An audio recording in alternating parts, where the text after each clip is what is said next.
برہان کی کنڈیشن بہت خراب تھی۔ ڈاکٹر بھی جواب دے چکے تھے۔ میں ICU میں گئی تھی تو وہ اکھڑے اکھڑے سانس لے رہے تھے۔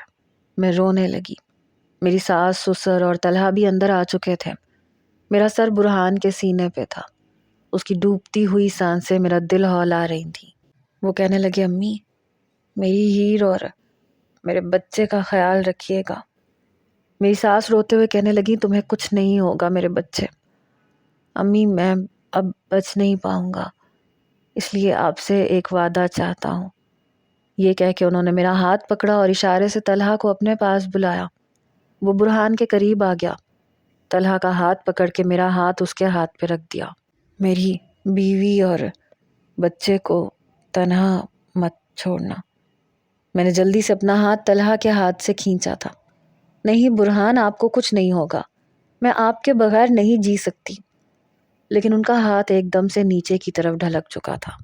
میری ساس، سسر رونے لگے۔ میں نے برہان کا چہرہ اپنے ہاتھوں میں تھام لیا۔ برہان، برہان، آپ بول کیوں نہیں رہے؟ میں رونے لگی۔ ایک قیامت تھی جو آ کے گزر گئی اور مجھ سے میرا سب کچھ لے گئی۔ میری چھوٹی بہن، میرا بھائی، میرے والدین میرے پاس ہی بیٹھے تھے۔ برہان کی تدفین کے بعد میرے والدین مجھے اپنے گھر لے آئے۔ میرا پورا دن رو کے گزرتا تھا۔ روشن آرا کبھی دودھ کا گلاس میرے پاس لے آتی تو کبھی کوئی پھل، پر میرا کچھ بھی کھانے کو دل نہیں چاہتا تھا۔ ہر بات پہ وہ یاد آتا تھا۔ ہم نے تو اپنے بچے کا نام تک سوچ لیا تھا۔ یہ ایک تکلیف دہ عمل تھا جس سے میں گزر رہی تھی۔ آج وہ نہیں تھا تو محسوس ہو رہا تھا کہ وہ میرے لیے کیا تھا۔ 2 ماہ کا عرصہ میرا رو کے ہی گزرا۔ جس دن مجھے آپریشن کے لیے لے جایا گیا، میری ساس سسر بھی ہاسپٹل میں پہنچ گئے تھے۔ میں دعا کر رہی تھی کہ کاش میں بھی ڈیلیوری کے دوران دنیا سے چلی جاؤں۔ نہ مجھے اپنی زندگی سے پیار رہا تھا، نہ ہی اپنے بچے کی کوئی چاہ۔ میری آنکھوں سے آنسو بہہ رہے تھے۔ میں بے ہوش ہو چکی تھی۔ میں نے آپریشن سے ایک بیٹے کو جنم دیا تھا۔ جب ہوش آیا تو مجھے میرے کمرے میں شفٹ کر دیا گیا۔ سب کی آوازیں آ رہی تھیں۔ میری ساس رو رہی تھیں کہ اگر برہان ہوتا تو کتنا خوش ہوتا۔ میں نے ذرا ذرا سی آنکھیں کھول کے دیکھا۔ سبھی کے چہرے دھندلے دھندلے نظر آ رہے تھے۔ میرے والد، والدہ، بہن، بھائی، ساس، سسر سب موجود تھے اور مجھے اپنے ہوش میں آنے کا قلق تھا۔ میری نظریں اپنے بیٹے کی متلاشی تھیں جو مجھے کسی کی گود میں نظر نہیں آ رہا تھا۔ تبھی کمرے کا دروازہ کھلا اور وہ طلحہ کی گود میں تھا۔ کہنے لگا کہ میں نے اسے انجیکشن لگوا دیا ہے۔ میرا بچہ رو رہا تھا۔ میں نے ابھی تک اسے نہیں دیکھا تھا۔ میں نے جب اپنی والدہ کو پکارا تو وہ میرے پاس آ گئی۔ میرے بہتے ہوئے آنسوؤں کو صاف کرنے لگی۔ میں نے کہا مجھے میرا بچہ دیکھنا ہے۔ طلحہ جلدی سے اسے میرے پاس لے آیا۔ میری والدہ نے مجھے بیٹھنے میں مدد کی۔ جب میں نے اس کا چہرہ دیکھا تو بالکل برہان جیسا تھا۔ بڑی مشکل سے میں نے اسے گود میں پکڑا۔ میرے کئی آنسو میرے معصوم چھوٹے بچے کے رخسار پہ گرے۔ یہ پہلا تحفہ تھا جو میرے بیٹے کو ملا تھا میری طرف سے، اور میں مجبور تھی۔ وہ مجھے ٹکر ٹکر دیکھ رہا تھا۔ 2 دن طلحہ ہسپتال میں ہی رکا۔ میری والدہ رکی۔ وہ کمرے کے باہر ہی بیٹھا رہتا تھا۔ کسی چیز کی ضرورت ہوتی تھی تو میری والدہ اسی کو کہتی تھی۔ میں نے کہا کہ امی آپ اسد سے کہہ دیتی، کیا ضرورت تھی اسے روکنے کی؟ میری والدہ کہنے لگی کہ وہ خود رکا ہے۔ میں نے تو اسے بہت کہا تھا کہ تم چلے جاؤ، میں اسد کو روک لوں گی، لیکن وہ نہیں مانا۔ ہاسپٹل کا سارا خرچہ بھی اسی نے کیا ہے۔ میں نے کہا کیوں کیا ہے؟ یہ خرچہ بابا کو کرنا چاہیے تھا۔ 2 دن کے بعد جیسے ہی ہاسپٹل سے میری چھٹی ہوئی، میں اپنی والدہ کے گھر آ گئی۔ ہر تھوڑے دن کے بعد طلحہ میری ساس کو لے کے گھر آ جاتا۔ میں ان کے سامنے نہیں جاتی تھی۔ میں اپنے کمرے میں رہتی تھی، البتہ رومان کو انہیں پکڑا دیتی تھی۔ حالانکہ میری والدہ کہتی تھی کہ باہر بیٹھ جاؤ، تمہاری ساس بھی تمہارا پوچھ رہی تھی۔ کبھی کبھی تو میری ساس کمرے میں آ جاتی اور میں یہی بہانہ کرتی کہ میری طبیعت ٹھیک نہیں ہے، حالانکہ اب میں چلنے پھرنے لگی تھی۔ جیسے ہی 40 دن پورے ہوئے میری ساس اور سسر ہمارے گھر آئے۔ کہنے لگے کہ ایک وعدہ کیا تھا برہان نے اور ہم چاہتے ہیں کہ اس وعدے کو نبھایا جائے۔ میرے والدین اس بات سے واقف نہیں تھے کیونکہ میں نے بتایا ہی نہیں تھا، کیونکہ میں ایسا چاہتی ہی نہیں تھی۔ میری والدہ کہنے لگی کہ کون سا وعدہ؟ میری ساس کو حیرت ہوئی۔ وہ کہنے لگی آپ کو ہیر نے کچھ نہیں بتایا؟ میری والدہ کہنے لگی نہیں، کیا بتایا؟ ہمیں تو کچھ نہیں پتا۔ وہ کہنے لگی کہ دنیا سے رخصت ہونے سے پہلے ہیر کا ہاتھ اس نے طلحہ کے ہاتھ میں دیا تھا اور کہا تھا کہ میری بیوی اور میرے بچے کو بے آسرا نہ چھوڑنا، اس لیے ہم اپنے بیٹے کا وعدہ نبھانا چاہتے ہیں۔ میں اپنے کمرے میں بیٹھی تھی اور لاؤنج میں ہونے والی گفتگو سن رہی تھی۔ روشن آرا میرے پاس ہی بیٹھی تھی۔ میری والدہ کہنے لگیں کہ اگر ایسا کوئی وعدہ کیا تھا تو ہمیں کوئی اعتراض نہیں ہے، کیونکہ ساری زندگی تو میری بیٹی برہان کے نام پہ بیٹھ بھی نہیں سکتی۔ ہم نے کہیں نہ کہیں تو اس کا نکاح کرنا ہی تھا۔ اگر یہ آپ کی دوبارہ سے بہو بن جائے تو ہمیں اس بات پہ کوئی اعتراض نہیں ہے۔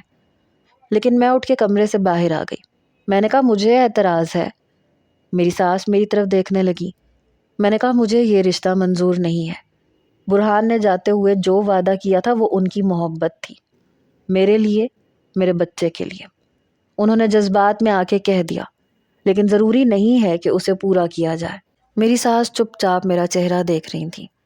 میری والدہ کہنے لگیں بیٹا یہ کیا کہہ رہی ہو تم؟ میں نے کہا میں بالکل ٹھیک کہہ رہی ہوں، مجھے یہ رشتہ منظور نہیں ہے، اس لیے دوبارہ آپ یہ سوال لے کے میرے گھر پہ مت آئیے گا۔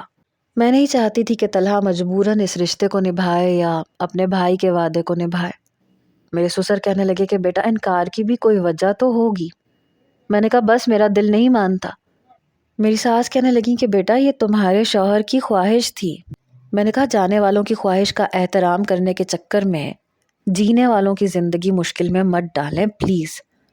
بہرحال وہ دونوں جا چکے تھے۔ میری والدہ کہنے لگیں کہ یہ کیا کیا ہے تم نے؟ اگر برہان نے ایسا کوئی وعدہ کیا تھا اور تمہارے ساس سسر بھی اسے نبھانا چاہتے ہیں تو تمہیں اعتراض کیوں ہے؟ ابھی تم جوان جہان ہو، تم ہمارے گھر میں تو نہیں بیٹھی رہو گی۔ میں نے کہا میں پڑھی لکھی ہوں، میں کوئی جاب کر لوں گی۔ میری والدہ کہنے لگی کہ تمہیں یہ بہت آسان لگتا ہے، حماقت مت کرو۔ میں نے کہا پلیز امی، مجھے زبردستی کسی کی زندگی میں شامل نہیں ہونا۔ میں نہیں چاہتی کہ کوئی مجھے مجبوراً اپنائے، اور ویسے بھی مجھے وہ اچھا نہیں لگتا۔ میں نے اپنی والدہ کی کوئی بات نہیں سنی۔ رات کو میرے موبائل پہ طلحہ کی کال آ رہی تھی، لیکن میں نے اس کا فون نہیں اٹھایا، بلکہ فون کو سائلنٹ پہ کر کے سو گئی۔ اگلی شام کو وہ خود ہمارے گھر پہ تھا۔ میری والدہ سے کہنے لگا کہ مجھے ہیر سے بات کرنی ہے۔ مجھے روشن آرا نے آ کے بتایا کہ طلحہ بھائی آئے ہیں، آپ سے بات کرنا چاہتا ہے۔ میں نے کہا مجھ سے کیا بات کرنا چاہتا ہے؟ مجھے اس سے کوئی بات نہیں کرنی۔ کہنے لگی آپ بھی ایک دفعہ بات تو کر لیں، وہ باہر بیٹھے۔ میں نے دوپٹہ اچھے طریقے سے لیا، باہر آئی تو ماتھے پہ بل ڈالے وہ لاؤنج میں ہی بیٹھا تھا۔ میری والدہ نے اس کے سامنے چائے رکھی تو کہنے لگا نہیں مجھے چائے نہیں پینی۔ میری والدہ کہنے لگی بیٹا کچھ تو لو، تم نے تو پانی تک نہیں پیا۔ میں اس کے سامنے صوفے پہ بیٹھ گئی۔ ایک نظر اس نے میری طرف دیکھا، میری گود میں رومان تھا۔ کہنے لگا میں جان سکتا ہوں آپ نے شادی سے انکار کیوں کیا ہے؟ میں نے کہا میں کل جواب دے چکی ہوں، اب ہر ایک کے سامنے تفصیل نہیں بتانا چاہتی۔ کہنے لگا تو بھائی کی بات کی کوئی ویلیو نہیں ہے آپ کی نظر میں؟ میں نے کہا تمہیں جو سمجھنا ہے سمجھتے رہو۔ وہ کہنے لگا میں وجہ جاننا چاہتا ہوں، ایسی بھی کیا وجہ ہو گئی کہ میرے بھائی کی آخری خواہش کی بھی آپ کو کوئی پرواہ نہیں؟ میں نے کہا مرنے والوں کی خواہش پر میں جینے والوں کو آزمائش میں نہیں ڈالنا چاہتی۔ کہنے لگا یعنی مجھ سے شادی کر کے آپ کسی آزمائش میں مبتلا ہو جائیں گی؟ میں نے کہا بہت بڑی آزمائش میں۔ کہنے لگا ٹھیک ہے، پھر میری بات بھی کان کھول کے سن لیں۔ رومان میرا بھتیجا ہے، ہمارا خون ہے، اور یہ ہمارے ساتھ رہے گا۔ اس کی بات پہ مجھے بڑا غصہ آیا۔ میں نے کہا کیا مطلب ہے تمہارا کہ تمہارے ساتھ رہے گا؟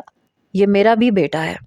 کہنے لگا اسے ماں کے ساتھ ساتھ باپ کی بھی ضرورت ہے، اور ویسے بھی آپ کے ماں باپ ہمیشہ آپ کو اپنے گھر میں تو نہیں رکھیں گے۔ آج نہیں تو 1 سال بعد، 1 سال بعد نہیں تو 2 سال بعد آپ کی شادی تو کریں گے نا۔ ساری زندگی تو آپ میرے بھائی کے نام پہ نہیں بیٹھی رہیں گی۔ جب ہمارے اسلام نے اتنی سختی نہیں کی تو آپ با اختیار ہیں، کبھی بھی اپنی زندگی کے لیے یہ ڈیسیجن لے سکتی ہیں۔ اس وقت میں اپنا بھتیجا کسی بھی غیر شخص کی سرپرستی میں نہیں دوں گا، اور اگر آپ نے انکار کیا تو میں عدالت کے ذریعے بڑی آسانی سے نعمان کو اپنے پاس رکھ سکتا ہوں، کیونکہ وہ میرے بھائی کی اولاد ہے، میرا خون ہے۔ مجھے اس کی بات پہ بہت غصہ آیا تھا۔ میری والدہ، روشن آنا دونوں بڑی خاموشی سے بیٹھی ہوئی تھیں، کوئی کچھ نہیں بولا۔ وہ کہنے لگا فیصلہ آپ کے ہاتھ میں ہے۔ میں نے کہا رومان میرا بیٹا ہے، ہمیشہ میرے پاس رہے گا اور میں یہیں رہوں گی یا جہاں مرضی رہوں۔ کہنے لگا صرف تب تک جب تک آپ کی زندگی میں کوئی دوسرا مرد نہیں آ جاتا۔ آپ دوسری شادی کریں گی تو میں اپنا بھتیجا آپ سے لے لوں گا۔ میں نے کہا ٹھیک ہے، میں ساری زندگی اپنے شوہر کے نام پہ گزار دیتی ہوں تاکہ تم سکون میں رہ سکو۔ وہ کہنے لگا میں نے ایسا نہیں کہا، آپ با اختیار ہیں، اپنے لیے آپ جیسے چاہیں فیصلہ کر سکتی ہیں، لیکن میرا بھتیجا کسی اور کے رحم و کرم پہ نہیں پلے گا، اور میں یہاں پہ ہر روز دوسرے تیسرے دن آؤں گا رومان سے ملنا، اس کے ساتھ وقت گزارنا، اور مجھے کوئی بھی روک نہیں سکتا کیونکہ مجھے اس کے سر پہ باپ بن کے ہاتھ رکھنا ہے۔ آپ کی مرضی ہو تب بھی، آپ کی مرضی نہ ہو تب بھی۔ میں نے کہا آپ یہاں سے جا سکتے ہیں۔ وہ اٹھ کے کھڑا ہو گیا۔ میری والدہ کہنے لگی ہیر یہ بات کرنے کا کون سا انداز ہے؟ بیٹا بیٹھو چائے پی کے جاؤ۔ کہنے لگا نہیں میں کل آؤں گا، رومان کو تیار رکھیے گا، میں اسے باہر لے کے جاؤں گا۔ میں نے کہا باہر کیوں لے کے جاؤ گے؟ میرا بچہ اس گھر سے میرے بغیر باہر نہیں جائے گا۔ کہنے لگا آپ کی مرضی ہے، آپ بھی چلی چلیے گا ساتھ، مجھے کوئی اعتراض نہیں ہے۔ میں نے کہا مجھے تمہارے ساتھ کہیں نہیں جانا اور نہ ہی میرا بچہ جائے گا۔ ہاں ٹھیک ہے، تمہیں ملنا ہے، تمہارا بھتیجا ہے، تمہارا حق ہے، تو تم اسی گھر میں بھی اس کے ساتھ بیٹھ سکتے ہو۔ کہنے لگا میں اسے جہاں چاہے لے جا بھی سکتا ہوں اور آپ مجھے روک بھی نہیں سکتی۔ یہ کہہ کے وہ چلا گیا۔ میری والدہ کہنے لگی کہ تم خواہ مخواہ کی ضد کر رہی ہو۔ میں نے کہا میں ضد کر رہی ہوں؟ آپ نے سنا نہیں وہ کس لہجے اور انداز میں بات کر کے گیا ہے؟ کیا سمجھتا ہے وہ اپنے آپ کو؟ میرے بیٹے کا حقدار بن گیا ہے۔ میری والدہ کہنے لگی تم نے اپنے سر پہ مسائل کھڑے کیے ہیں، تمہارے سسر ساس بڑی عزت سے تمہیں اپنے گھر لے جانا چاہتے تھے، اور طلحہ کی بات اتنی غلط بھی نہیں ہے۔ تمہیں کیا لگتا ہے تم رومان کو ماں کے ساتھ ساتھ باپ کی بھی شفقت دے سکتی ہو؟ اسے کیا باپ کی ضرورت نہیں پڑے گی؟ آج وہ تمہیں اپنانے کے لیے رضامند ہے، کل کو اس کی زندگی میں کوئی اور لڑکی آ جائے گی، ظاہر سی بات ہے وہ بھی شادی کرے گا۔ میں نے کہا اچھا ہے کر لے شادی، تاکہ اس کا دھیان میرے بیٹے پہ سے ہٹے۔ وہ کہنے لگی آنے والی کبھی بھی نہ تمہیں برداشت کرے گی نہ تمہارے بیٹے کو، اور آج جو حق رومان کو وہ دینا چاہ رہا ہے کل وہ اس کی بیوی اسے نہیں دینے دے گی۔ ابھی شاید وہ اپنے بھائی کے وعدے کا پابند ہے، اس لیے تمہاری اور رومان کی پرواہ کر رہا ہے۔ کل کو جب اس کی بیوی اور اس کے اپنے بچے ہوں گے تو وہ رومان کو اس کا حق بھی نہیں دے گا جو بنتا ہے۔ تم بہت بڑی غلطی کر رہی ہو۔ میں نے کہا آپ کو لگ رہا ہے میں غلطی کر رہی ہوں؟ تو پھر غلطی ہی صحیح۔ میں اٹھ کے اپنے کمرے میں آ گئی۔ مجھے طلحہ پہ بہت غصہ آ رہا تھا۔ میں جو کر رہی تھی اسی کی خاطر کر رہی تھی، کیونکہ اسے اپنی زندگی گزارنے کا حق تھا۔ میں کیوں زبردستی اس کی زندگی میں شامل ہو جاتی جسے وہ مجبوراً نبھاتا؟ آج وہ جذبات میں آ کے مجھ سے شادی کر لیتا، لیکن کل کو میں اور میرا بیٹا اسے مصیبت لگیں گے۔ بہرحال میں نے اپنی والدہ سے صاف کہہ دیا کہ مجھے طلحہ سے شادی کرنی ہی نہیں ہے۔ چند دن کے بعد وہ آیا تو میری والدہ سے کہنے لگا کہ رومان کو مجھے پکڑا دیں، میں اسے باہر لے جانا چاہتا ہوں۔ میں کمرے سے باہر آ گئی۔ رومان میری گود میں تھا۔ وہ میرے سامنے آ کے کھڑا ہو گیا۔ میں نے کہا تم نے ملنا ہے تو تم اسی گھر میں ملو گے۔ کہنے لگا میں باہر کیوں نہیں لے جا سکتا، مجھے اسے باہر لے کے جانا ہے۔ میری والدہ کہنے لگی کیا ہو گیا ہے تمہیں ہیر، وہ چاچا ہے اس کا پکڑا دو۔ میری والدہ نے میری گود سے رومان کو پکڑ کے طلحہ کو پکڑا دیا اور وہ فوراً سے باہر نکل گیا، لیکن میری بے چینی عروج پہ تھی۔ وقت کاٹے نہیں کٹ رہا تھا۔ 1 گھنٹہ، 2 گھنٹے، 3 گھنٹے، 4 گھنٹے گزر گئے۔ میں نے اپنا موبائل اٹھایا اور طلحہ کے نمبر پہ کال کی، لیکن اس نے فون نہیں اٹھایا، میرا فون کاٹ دیا۔ میں نے میسج کیا واپس کب آؤ گے؟ کہنے لگا صبر کرو، رومان سو رہا ہے، بار بار کال کر کے اس کی نیند خراب کرنے کی کوشش نہ کرو۔ میں نے کہا میرے بچے کو بھوک لگی ہوگی۔ کہنے لگا مجھے پتا ہے بچوں کو بھوک لگتی ہے، ویڈیو دیکھ چکا ہوں، اور وہ سو رہا ہے۔ میں نے کہا تم اسے کب واپس کرو گے؟ کہنے لگا سنائی نہیں دے رہا آپ کو، وہ سو رہا ہے اور میں اتنے چھوٹے بچے کی نیند خراب نہیں کر سکتا، وہ جب اٹھے گا تو پھر میں اسے واپس لے آؤں گا۔ میں نے کہا تم اچھا نہیں کر رہے ہو۔ میری آنکھوں سے آنسو بہنے لگے۔ طلحہ کہنے لگا میں کیا اچھا نہیں کر رہا؟ اسے پتا ہونا چاہیے کہ وہ کس کا خون ہے، اسے میری پہچان بھی تو ہونی چاہیے نا۔ میں نے کہا ایک ماں سے اس کا بچہ چھین کے تمہیں کیا سکون مل جائے گا؟ کہنے لگا کیا ایک بچے سے باپ کی شفقت چھین کے آپ کو سکون مل جاتا ہے؟ اگر آپ کو سکون مل رہا ہے تو پھر مجھے بھی مل جائے گا، گڈ بائے۔ یہ کہہ کے اس نے فون بند کر دیا، بلکہ فون بند کر کے آف کر دیا۔ میری والدہ کہنے لگی آ جائے گا وہ، تم تو کھانا کھاؤ۔ میں نے کہا مجھے بھوک نہیں ہے، وہ آئے گا تو میں کھانا بھی کھا لوں گی۔ مجھے طلحہ پہ بے تحاشا غصہ تھا۔ رات کے 12 بج چکے تھے۔ میں اسے فون کر رہی تھی تو فون نہیں اٹھا رہا تھا۔ میری ساس کے پاس موبائل نہیں تھا اور میرے سسر برہان کی زندگی میں بھی اپنا موبائل رات کو آف کر کے ہی سوتے تھے۔ میں کمرے کے چکر کاٹتی، کبھی باہر صحن کے، کبھی لگتا کہ رومان رو رہا ہے، ماما ماما پکار رہا ہے۔ وہ رات میں نے رو رو کے کاٹی۔ صبح 8 بجے آفس جانے سے پہلے وہ میرے گھر آیا۔ جیسے ہی ڈور بیل بجی میں بھاگ کے گیٹ پہ گئی۔ دروازہ کھولا تو وہ رومان کو رخسار پہ پیار کر رہا تھا، پھر میری گود میں پکڑا دیا۔ میں اسے غصے سے دیکھ رہی تھی۔ میں نے کہا آج کے بعد میرے بچے کو تم ملنے نہیں آؤ گے اور نہ اپنے ساتھ باہر لے کے جاؤ گے۔ کہنے لگا میں کل پھر آؤں گا اور کورٹ کے آرڈر لے کے آؤں گا، آپ مجھے روک نہیں سکتی۔ میں نے کہا تم نہایت بدتمیز اور ڈھیٹ قسم کے انسان ہو، نہایت بے حس قسم کے۔ کہنے لگا یہ تو میں آپ کے بارے میں بھی کہہ سکتا ہوں، آپ بھی نہایت ڈھیٹ ہیں۔ میں نے کہا آخر تم چاہتے کیا ہو؟ کہنے لگا میں اپنے بھتیجے کا بہترین مستقبل چاہتا ہوں، جو ایک ماں ہو کے آپ اپنے بیٹے کو نہیں دینا چاہتی۔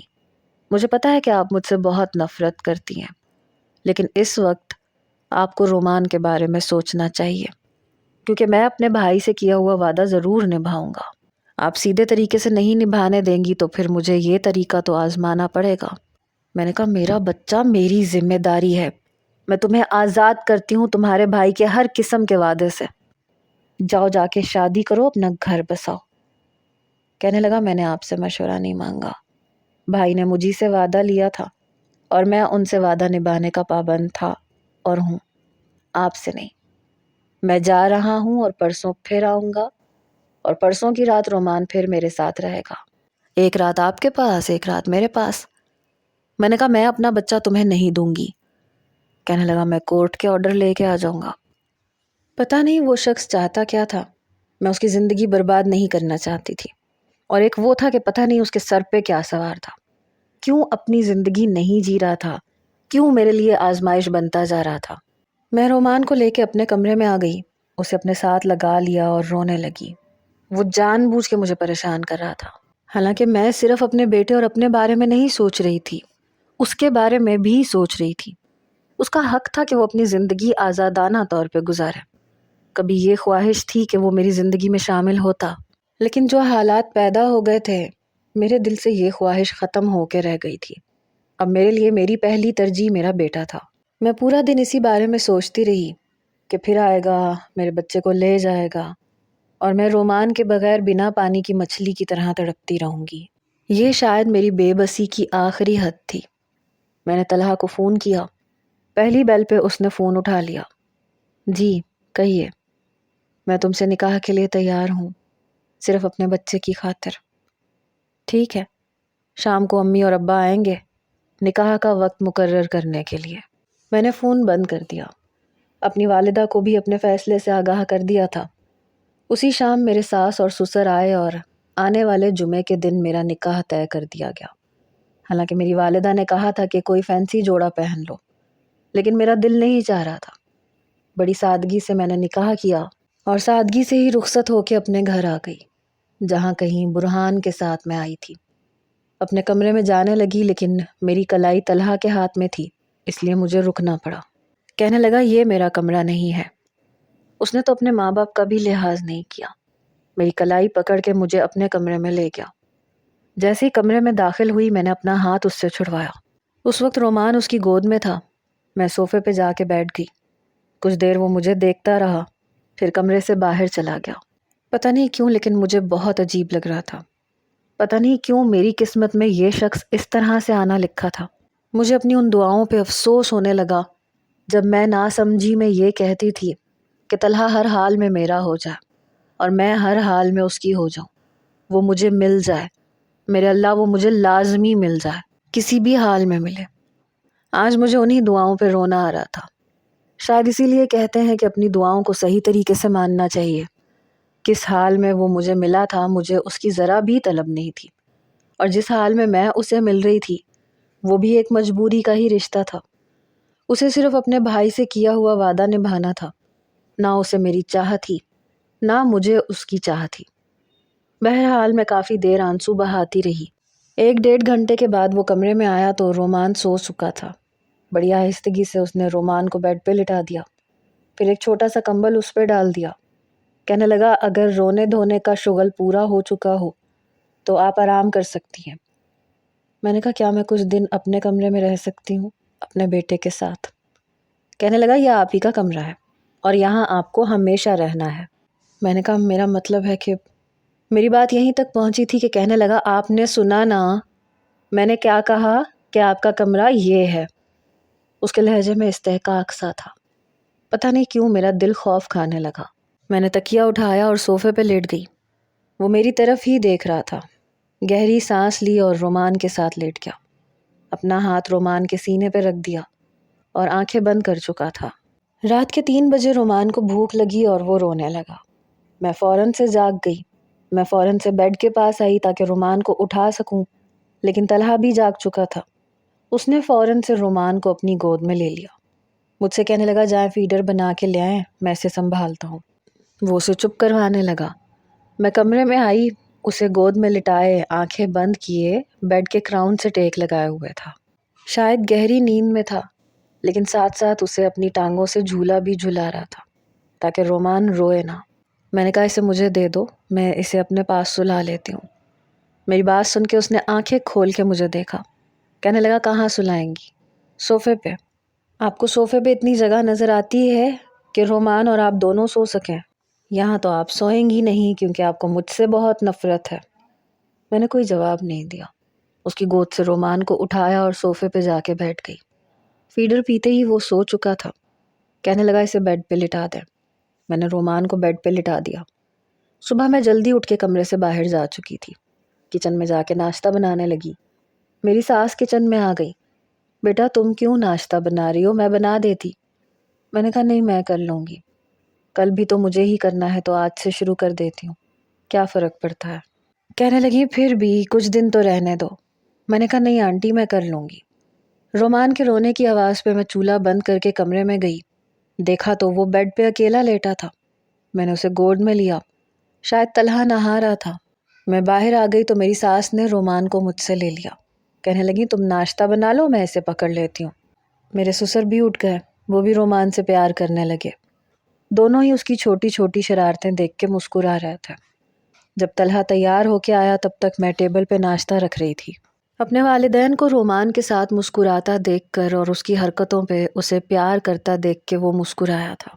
اب تو آپ لوگوں کو کوئی شکایت نہیں ہے نا؟ پوتا آ گیا آپ کا آپ کے پاس؟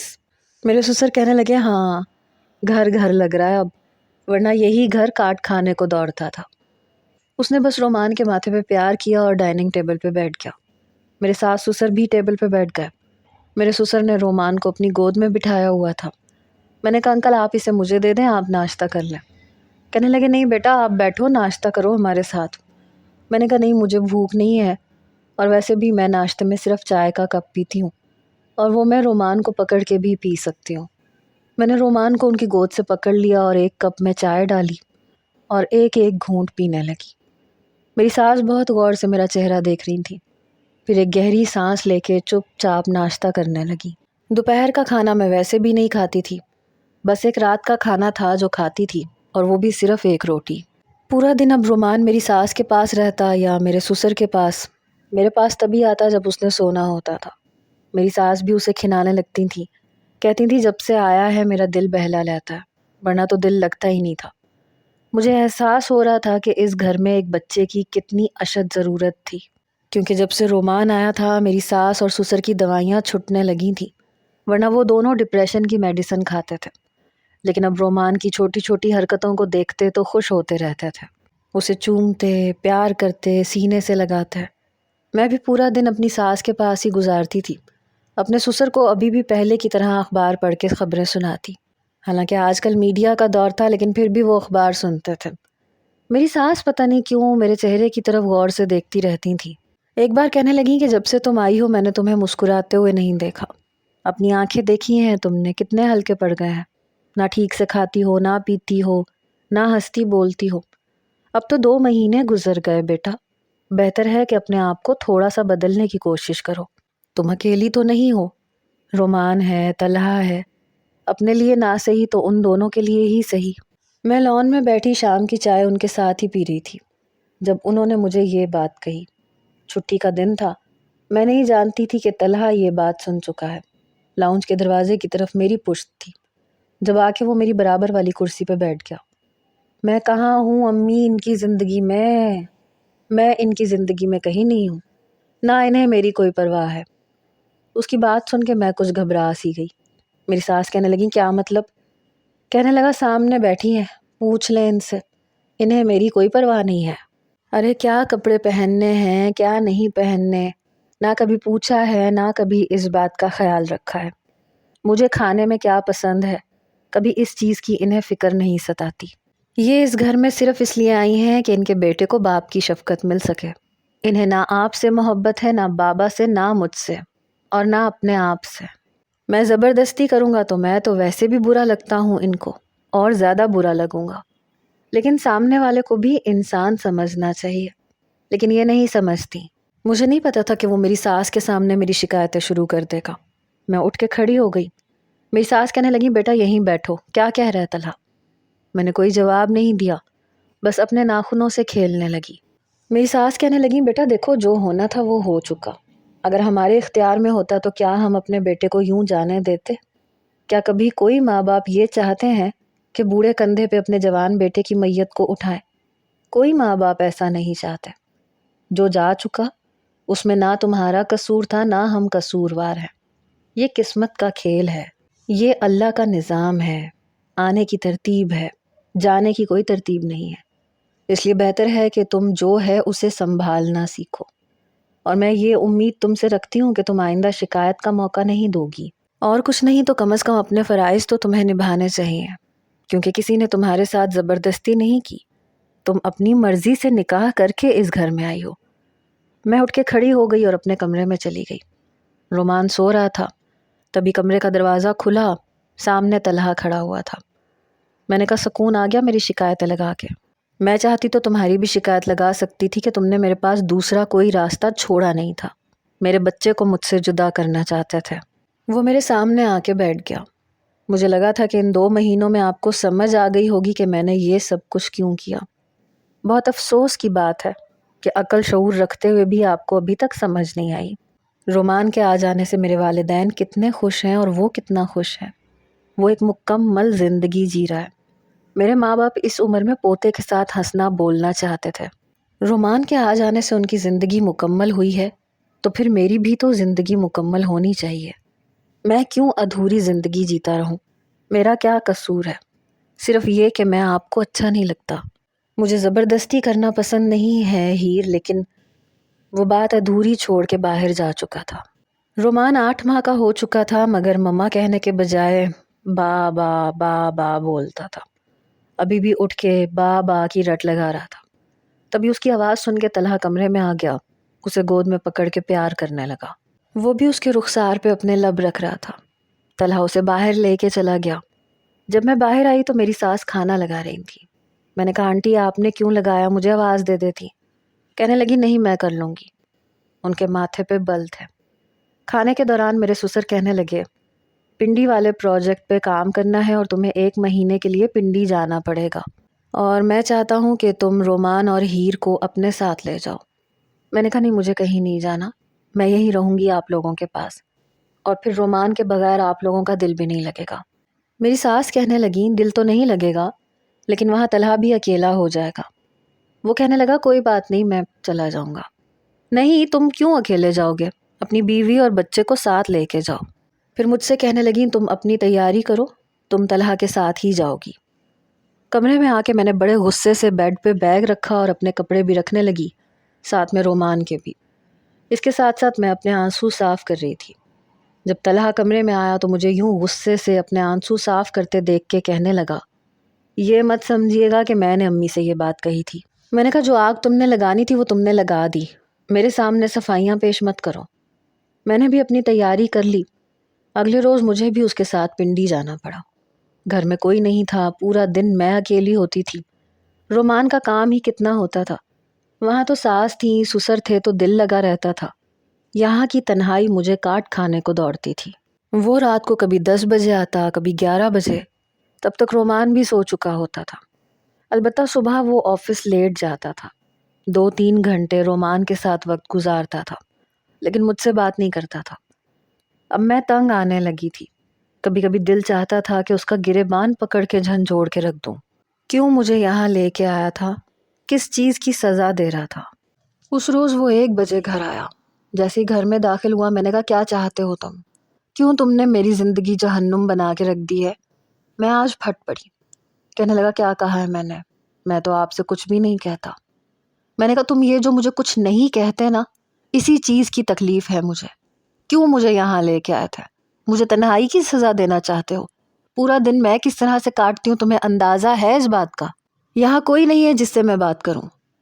وہ کہنے لگا، سزا میں نے بنائی ہے آپ کی زندگی، یا آپ نے میری زندگی کو سزا بنا دیا ہے؟ صرف اس ایک سوال کا جواب دیں مجھے آپ مجھ سے نفرت کیوں کرتی ہیں؟ مجھے یاد نہیں کہ میں نے کبھی آپ کے ساتھ ایسا کچھ کیا یا آپ مجھ سے نفرت کریں۔ میں نے کہا، تم مجھ پہ احسان کر رہے ہو، زبردستی اپنے بھائی کا وعدہ نبھانے کے لیے۔ تم نے یہ جو مجھے اپنایا ہے نا، مجھے لگتا ہے کہ میں نے تمہارے ساتھ کوئی زیادتی کر دی ہے۔ کہنے لگا، کب کہا میں نے کہ آپ نے میرے ساتھ کوئی زیادتی کی ہے؟ اور پھر میری زندگی میں کبھی کوئی لڑکی تھی ہی نہیں۔ میں نے اگر آپ کو اپنایا ہے تو پورے خلوص سے اپنایا ہے۔ میں نے آپ پہ کوئی احسان نہیں کیا۔ ہاں یہ سچ ہے کہ میں چاہتا تھا کہ میرا بھتیجا میرے گھر میں رہے، بالکل ویسے ہی جیسے میرے بھائی کی زندگی میں میرے گھر میں رہتا تھا۔ سزا تو آپ نے میری زندگی بنا دی۔ پتہ نہیں کہ آپ کو مجھ سے کون سی پرخاش ہے، آپ کیوں مجھ سے اتنی نفرت کرتی ہیں؟ میں ابھی تک اس بات کی وجہ نہیں جان پایا۔ ہر انسان زبردستی کا قائل نہیں ہوتا۔ میں چاہتا تو آپ سے زندگی کی ابتدا زبردستی بھی کر سکتا تھا، لیکن نہیں۔ میرے نزدیک ایسے رشتے جو زبردستی سے شروع کیے جائیں دیر پا قائم نہیں رہتے۔ اگر آپ بدگمانی دور کرنا چاہیں تو میں آپ کے سامنے بیٹھا ہوں، لیکن یہ تبھی ممکن ہے جب آپ چاہیں۔ زندگی کو آپ مشکل بنا رہی ہیں، میں نہیں بنا رہا۔ میں تو آسانی چاہتا ہوں۔ گھر میں جلدی آ کے میں کیا کروں؟ جلدی آؤں گا تو میرا بھی دل چاہے گا کہ آپ کے ساتھ وقت بتاؤں، باتیں کروں، اور وہ آپ مجھ سے کریں گی نہیں۔ اس لیے میں رات کو دیر تک خواہ مخواہ سڑکیں ناپتا رہتا ہوں۔ پھر اس نے میرا ہاتھ پکڑ لیا۔ خدا کے لیے نہ تو اپنی زندگی کو مشکلات میں ڈالو، نہ میری۔ اگر آپ کو یہ لگتا ہے کہ میں نے آپ پہ کوئی احسان کیا ہے تو میں نے کوئی احسان نہیں کیا۔ اس بات کا یقین میں آپ کو کیسے دلاؤں؟ آپ مجھے بتا دیں۔ میری آنکھوں سے آنسو بہہ رہے تھے۔ تم مجھ سے اچھی لڑکی ڈیزرو کرتے ہو، میں نے روتے ہوئے کہا۔ اس نے اپنا سر میرے سر کے ساتھ لگایا۔ آپ بھی اچھی لڑکی ہیں، بہت اچھی لڑکی ہیں ہیر۔ پتہ نہیں آپ کیوں مجھ سے نفرت کرتی ہیں۔ میں نے کہا، میں تم سے نفرت نہیں کرتی۔ کہنے لگا، محبت بھی تو نہیں کرتی، میرا خیال بھی نہیں رکھتی، میں آپ کی نظر میں کچھ بھی نہیں ہوں، اور یہ بات مجھے اندر ہی اندر بہت تکلیف دیتی ہے۔ اپنی آنکھیں وہ بند کر چکا تھا، اس کی تکلیف اس کے چہرے پہ عیاں تھی۔ پھر وہ بولا کہ ٹھیک ہے، آپ کی زندگی میں پہلے بھائی تھے، میں اتنی جلدی تو وہ جگہ نہیں لے سکتا، لیکن کوشش تو کرنی چاہیے نا، کوشش تو کر سکتی ہیں۔ یہ کہتے ہوئے اس نے اپنے ہاتھ میرے رخسار پہ رکھا۔ ابھی تک اس کا سر میرے سر کے ساتھ جڑا ہوا تھا۔ بس ہیر، بس تھوڑی سی کوشش کر لو، زندگی تمہاری بھی آسان ہو جائے گی اور میری بھی۔ پہلی بار اس نے تکلف کی دیوار کو گرایا تھا۔ مجھے آج تم کہا تھا۔ میں نے آنکھیں بند کر کے اس بات میں سر ہلا دیا، لیکن جیسے ہی اس نے لب میرے رخسار پہ رکھے میں بری طرح سے نروس ہوئی تھی، لیکن میری اتنی ہمت نہیں ہوئی کہ میں اسے پیچھے کرتی۔ اس کی قربت میں بہت شدت تھی، لگتا تھا جیسے پتہ نہیں مجھ سے کتنی محبت کرتا ہے۔ اس کا ایک ایک انداز یہ بتا رہا تھا کہ یہ رشتہ اس کی مجبوری نہیں ہے، نہ صرف بھائی سے کیے گئے وعدے کا پاس ہے، یا شاید اس کی پہلی شادی تھی اس لیے۔ ہاں شاید یہی وجہ تھی۔ صبح رومان میرے منہ پہ اپنے چھوٹے چھوٹے ہاتھ مار کے جگانے کی کوشش کر رہا تھا۔ میں نے اپنی آنکھیں کھولی تو جلدی سے میرے اوپر سے ہوتے ہوئے طلحہ کے سینے پہ جا کے لیٹ گیا۔ مجھ سے زیادہ وہ طلحہ سے محبت کرتا تھا۔ وقت یوں ہی گزرنے لگا۔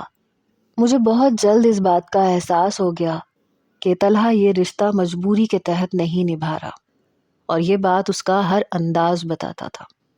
ہمارے بیچ تکلف کی دیواریں بہت جلد گرنے لگیں۔ میں اس کی پسند کے کھانے بناتی، اس کا ہر کام اپنے ہاتھوں سے کرنے لگی، اور وہ میری ذرا سی کیئر پہ بہت خوش ہو جاتا تھا۔ سچ میں ہیر، آپ نے میری خوشی کی خاطر بریانی بنائی ہے۔ Thank you and love you so much. جب ہم واپس لاہور آئے تو میری ساس رومان کو پکڑ کے چومنے لگی، پیار کرنے لگی، کہنے لگی میرے گھر کی رونق لوٹ آئی۔ صبح ناشتے کے وقت جب میں نے چائے اپنے کپ میں ڈالی تو طلحہ نے چائے کا کپ کھینچ کے بیچ میں رکھ دیا۔ کہنے لگا پہلے ناشتہ کرو، خالی پیٹ چائے پینے کی کوئی ضرورت نہیں ہے۔ اب وہ ہر بات پہ مجھے ٹوکتا تھا۔ کھانا کیوں نہیں کھاتی ہو ہیر؟ شکل دیکھی ہے، رنگت پیلی پڑ رہی ہے۔ تیار کیوں نہیں ہوئی؟ مجھے لائٹ پنک کلر پسند ہے۔ جب میں شام کو لوٹوں تو پنک کلر کا سوٹ پہننا۔ آفس جانے سے پہلے وہ مجھ سے معانقہ کر کے جاتا تھا۔ کمرے میں آتے ہی مجھے اپنے ساتھ ضرور لگاتا تھا۔ آہستہ آہستہ وقت گزرنے کے ساتھ ساتھ سب کچھ نارمل ہو چکا تھا۔ رومان اب 2 سال کا ہو گیا تھا۔ اللہ نے مجھے ایک بیٹا اور دیا۔ گھر میں ایک رونق سی لگ گئی تھی۔ ایک بار میں طلحہ کی یونیورسٹی کی کتابیں ایک بیگ میں رکھ رہی تھی کہ تبھی ایک تصویر نکل کے زمین پہ گری۔ جیسی میں نے وہ تصویر اٹھا کے سیدھی کی تو میں دنگ رہ گئی، کیونکہ وہ میری یونیورسٹی میں کھینچی ہوئی تصویر تھی۔ اس کے پاس کہاں سے آئی؟ یہ بات میرے لیے حیران کن تھی۔ جب طلحہ گھر آیا، میں نے اپنی تصویر اس کے سامنے رکھی تو نظریں چرانے لگا۔ میں نے کہا یہ میری یونیورسٹی کی تصویر ہے، یہ تمہاری کتاب میں کیا کر رہی ہے؟ اس نے جلدی سے تصویر پکڑی اور دوبارہ الماری میں رکھ دی۔ میں نے کہا میں کچھ پوچھ رہی ہوں طلحہ۔ کہنے لگا کچھ نہیں۔ میں نے کہا نہیں، مجھے جاننا ہے طلحہ۔ وہ کہنے لگا کیا کرو گی جان کے؟ بتاؤں گا تو پھر بدگمان ہو جاؤ گی کہ شاید میں تم پہ غلط نظر رکھتا تھا، مجھ پہ شک کرو گی۔ میں نے کہا نہیں کروں گی، لیکن مجھے جاننا ہے کہ میری یونیورسٹی کی تصویر تمہاری الماری میں کیا کر رہی ہے۔ نظریں چراتے ہوئے کہنے لگا مجھے تم اچھی لگتی تھی۔ پہلی بار تمہیں بس میں دیکھا تھا اور بس پہلی نظر میں ہی دل ہار بیٹھا تھا۔ تمہیں شاید یاد نہیں ہے، تمہیں شاید لگا کہ میرا کارڈ گرا ہے، اور پھر تمہیں یونیورسٹی میں دیکھا تو لگا کہ جیسے قسمت مجھ پہ مہربان ہو گئی۔ میں فطرتاً کچھ شائع تھا، بس تم سے اظہار کی ہمت نہیں کر پایا۔ یہ سوچا تھا کہ جب تعلیم مکمل ہو جائے گی، بابا کا آفس سنبھالنے لگوں گا تو پھر تمہارا رشتہ بھیجوں گا، لیکن بھائی کی شادی پہ تمہیں بھائی کی دلہن بنے دیکھا تو یہ کہہ کے وہ چپ ہو گیا۔ لیکن باخدا ہیر، میں نے کبھی بھی تم پہ بری نظر نہیں ڈالی۔ اب مجھ پہ شک مت کرنا۔ بہت سمجھایا تھا دل کو کہ اب تم میری بھابھی ہو اور بھابھی بہن ہوتی ہے۔ میں اس کی باتیں سن کے حیران اس کی شکل دیکھ رہی تھی۔ عجیب سی محبت تھی ہماری، خاموش سی، ڈری سہمی سی۔ اس نے تو بتا دیا لیکن میں تو بتا بھی نہیں سکتی تھی۔ ایک بار کہنے لگا میں نے تمہیں بہت دعاؤں میں مانگا تھا ہیر، پر تم مجھے یوں ملو گی یہ میں نے کبھی نہیں سوچا تھا۔ یونیورسٹی میں تمہیں چھپ چھپ کے دیکھا کرتا تھا، چھپ چھپ کے تمہاری تصویر اتار لیا کرتا تھا۔ جب تم نوٹس مانگنے کے لیے آتی تھی تو تم سے بات بڑھانے کی غرض سے میں منع کر دیتا تھا، تاکہ تم کہو کہ آپ مجھے نوٹس کیوں نہیں دے رہے ہیں، کیوں منع کر رہے ہیں، لیکن تم کچھ کہتی ہی نہیں تھی، واپس چلی جاتی تھی۔ کچھ مجھے ڈر بھی لگتا تھا کہ کہیں تم میرے اظہار پہ انکار نہ کر دو۔ ہماری سوچ ایک جیسی تھی، ہم دونوں ہی ایک ہی کیفیت سے دوچار تھے۔ پتہ نہیں اس محبت کو کیا کہتے ہیں جو پہلی نظر میں ہی ہو جائے، ہم سے ہمارا سب کچھ چھین لیتی ہے۔